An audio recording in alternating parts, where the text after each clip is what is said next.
ಕರ್ನಾಟಕ ವಿದ್ಯುತ್ ಪ್ರಸರಣ ನಿಗಮ ನೌಕರರ ಸಂಘ ಮತ್ತು ಅಸೋಸಿಯೇಷನ್ಗಳ ಒಕ್ಕೂಟದ ವತಿಯಿಂದ ಬೆಂಗಳೂರಿನ ಅರಮನೆ ಮೈದಾನದಲ್ಲಿ ಇಂದು ಆಯೋಜಿಸಿದ್ದ ಅಭಿನಂದನಾ ಸಮಾರಂಭದಲ್ಲಿ ಮುಖ್ಯಮಂತ್ರಿ ಶ್ರೀ ಡಿ.ಕೆ. ಶಿವಕುಮಾರ್ ಅವರು ಭಾಗವಹಿಸಿ ಅಭಿನಂದನೆ ಸ್ವೀಕರಿಸಿದರು.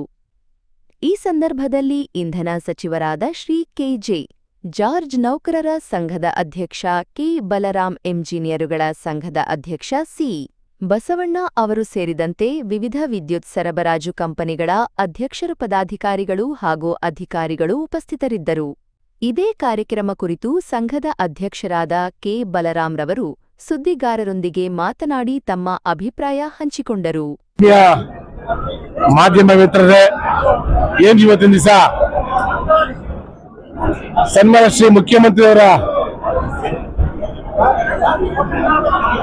ಒಂದು ಅಭಿನಂದನಾ ಸಮಾರಂಭ ಒಂದು ಕಾರ್ಯಕ್ರಮದಲ್ಲಿ, ನಮ್ಮ ಇಂಧನ ಸಚಿವರ ಅಭಿನಂದನಾ ಸಮಾರಂಭ ಕಾರ್ಯಕ್ರಮದಲ್ಲಿ ಸಹಸ್ರಾರು ಜನ ನಮ್ಮೆಲ್ಲ ವಿದ್ಯುತ್ ಸರಬರಾಜು ಎಸ್ಕಾಮ್ಸ್ಗಳನ್ನ ಬಂದು ಇವತ್ತು ನಮ್ಮ ಒಂದು ಬೇಡಿಕೆಗಳನ್ನ ಇವತ್ತು ಇಟ್ಟು ನಮ್ಮ ಒಕ್ಕೂಟದ ವತಿಯಿಂದ ನೌಕರ ಸಂಘ, ಇಂಜಿನಿಯರ್ ಸಂಘ, ಡಿಪ್ಲೊಮಾ ಸಂಘ, ಕಲ್ಯಾಣ ಸಂಸ್ಥೆ, ಅಧಿಕಾರಿಗಳ ಕಲ್ಯಾಣ ಸಂಸ್ಥೆ ಎಲ್ಲ ಸಮ್ಮುಖದಲ್ಲಿ ಇವತ್ತು ಪಿಂಚಣಿದಾರ ಸಂಘದ ಒಂದು ಸಮ್ಮುಖದಲ್ಲಿ ಎಲ್ಲ ಸೇರಿಕೊಂಡು ಒಕ್ಕೂಟದ ವತಿಯಿಂದ ಇವತ್ತು ನಾವು ಡಿಮ್ಯಾಂಡ್ ಸಲ್ಲಿಸಿದ್ವಿ.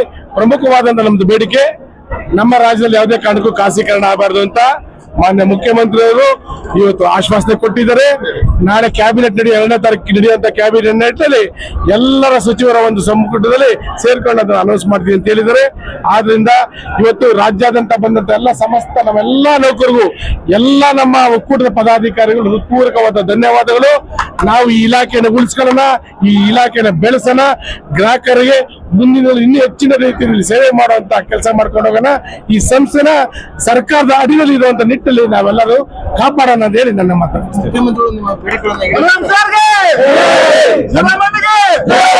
100% ಈಡೇರಿಸ್ತಾರೆ, ನಮ್ಮೆಲ್ಲಾ ಬೇಡಿಕೆಗಳು ಅವ್ರು ಈಡೇರಿಸ್ತಾರೆ. ಕಳೆದ ಹೋದ ವರ್ಷ ಇದೇ ಸಭೆಯಲ್ಲಿ ಹೇಳಿದ್ರು ಯಾವುದೇ ಕಾರಣಕ್ಕೂ ನಾವು ಖಾಸಗೀಕರಣ ಮಾಡಲ್ಲ ಅಂತ. ಆ ಟೈಮಲ್ಲಿ ಇನ್ನೂ ಲೈಸೆನ್ಸ್ ಅಪ್ಲೈ ಮಾಡಿರಲ್ಲ. ಈಗ ಲೈಸೆನ್ಸ್ ಅಪ್ಲೈ ಮಾಡಿದ್ರೆ ಅದನ್ನ ನಮ್ಗೊಂದು ವಿಶ್ವಾಸ ಇದೆ.